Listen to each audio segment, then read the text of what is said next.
Hi, I'm India, I'm 17 and I've had Obsessive Compulsive Disorder or OCD.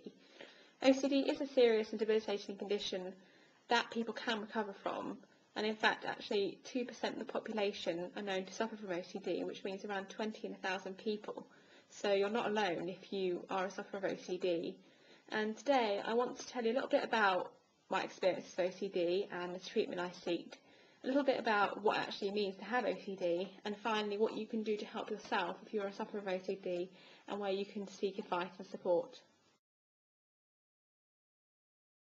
So what is OCD? Well, OCD manifests itself in two main ways: obsessions and compulsions. Obsessions, first of all, are excessive worries or anxieties about certain things, and these can manifest themselves as intrusive thoughts. So intrusive thoughts are basically spontaneous thoughts that may come into your mind about cleanliness, for example. So your mind might be saying, if you don't wash your hands a certain number of times, something harmful will happen to your family, or if you need to make sure you check the guinea pig slot an extra couple of times, otherwise something harmful will happen to them.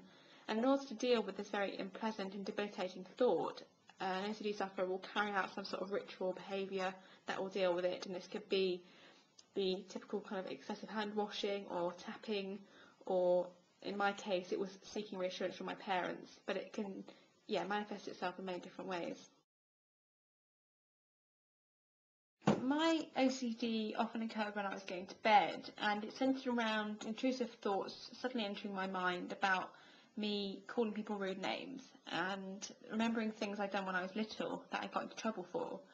And I would suddenly feel really worried and guilty that people would find out about all this name calling in my mind and all these intrusive thoughts about me doing things when I was younger. And as a result, I had to go and seek reassurance from my parents, and that was my compulsion. So I had to get up out of bed half a dozen times a night, telling them, oh, I've just had this intrusive thought, and as a result, I was just getting very tired all the time. And because I made my compulsions and my obsessions so obvious, my parents realised quite quickly that something wasn't right, and in the end they took me to my GP and I was referred for cognitive behavioural therapy. So what is CBT, or cognitive behavioural therapy? Well, CBT works by exploring your thoughts, your feelings and emotions, and seeing that they're irrational, because once you can see that they're irrational, you can work on looking for strategies that you can help change the way you think and therefore address the unhelpful behaviours. And one of the great pieces of advice that my cognitive behavioural therapist gave me was whenever I had an intrusive thought and I could feel the physical effects in my body, I would have to repeat 3 sentences over and over again. And I'll give them to you because they may work for you, and they were definitely very beneficial for me and that I still use them today. And the first sentence was, thank you for being there. Second is, you've got very good reasons for being there. And the third sentence is, you can stay there as long as you'd like to be there. And I would say those 3 sentences as many times as it would take until the intrusive thought would leave my mind. And because I was concentrating so hard on saying these 3 sentences, I would eventually maybe fall asleep or just forget the intrusive thought that I was having. So I would repeat that over and over again, and eventually the intrusive thought would leave. I think it is important to mention that many OCD sufferers do keep their OCD very private, but the problem is, as long as you keep it a secret, the OCD is in control of you. And if you want to be the person in control of your OCD, then please seek help. Speak to a family member, speak to somebody you trust, a teacher, a friend. Don't let the OCD become in control of you. So what do people think about OCD? Well, I still feel that many people misconceive what OCD is truly like. A clear example of this would be someone simply saying, I'm a bit OCD.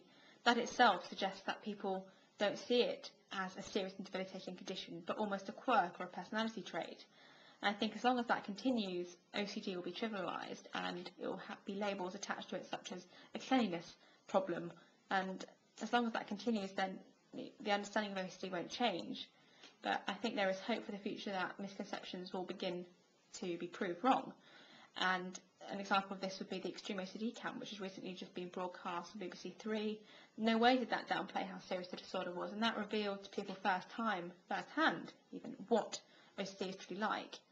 And as long as we have OCD sufferers maybe coming forward and revealing what it's truly like to live with a disorder and sharing their experiences, will those misconceptions be proved wrong, and will people suddenly see for the first time what it's truly like to live with OCD? So my final words of advice to you are, please don't suffer in silence.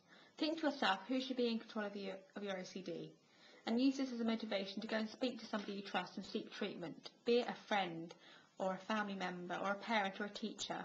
Or if this isn't possible, there are many other people out there who will be more than happy to help you, be it OCD Action, who have a forum and helpline who will be happy to send you on your road to recovery. I'll leave the details at the end of this clip, but the thing to remember is, I overcame my OCD, and so can you. Thank you for watching.